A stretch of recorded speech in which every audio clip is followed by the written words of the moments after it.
سلام به همه دوستان، خدا قوت.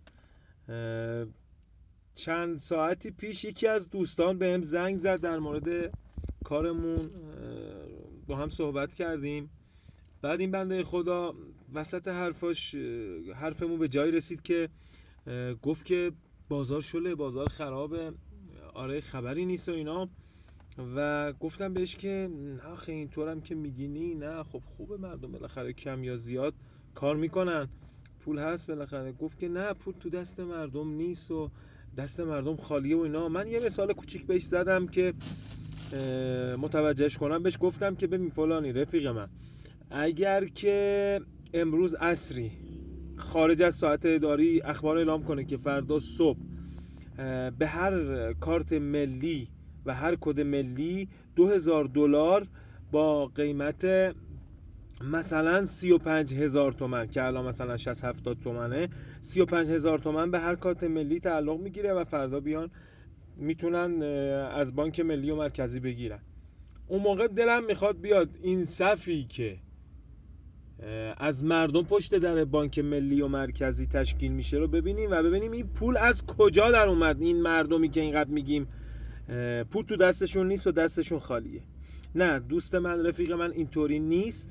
اینا همش زائیده افکار و باورهای کوچولو و گفتارهای جامعه، رسانه و خیلی از چیزهایی که تأثیر گذارن رو افکار و باورهای مردمه که یواش یواش با حرفای کوچیک من به تو میگم، اون به اون میگه بازار شله، بازار خرابه. یواش یواش منی که پول دارم و بلا تکلیفم که چه کاری باید بکنم و سرمایه دارم، یا مثلا میخواستم یه ساختمان سازی بکنم، الان در حال حاضر پولم رو یه جورایی الاف و معلق نگه میدارم. میگم بذار ببینم چی میشه، دلار چی میشه، سکه چی میشه، جنگ چی میشه، اون طرف چی میشه، اون طرف چی میشه، رئیس جمهور چی گفت، رئیس جمهور آمریکا چی گفت، و منتظر این حرفام. نه، ما به همه چیز توجه داریم الا اونی که باید و اون فقط خداست.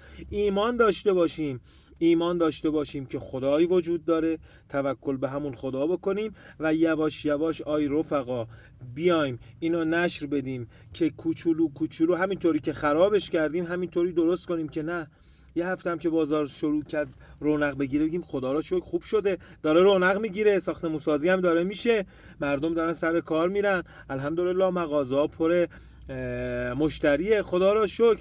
و یواش یواش رو باور و اذهان عمومی و فکر جامعه باور مثبت القا کنیم. امیدوارم که حال دلتون خوب باشه. خدا نگهدار.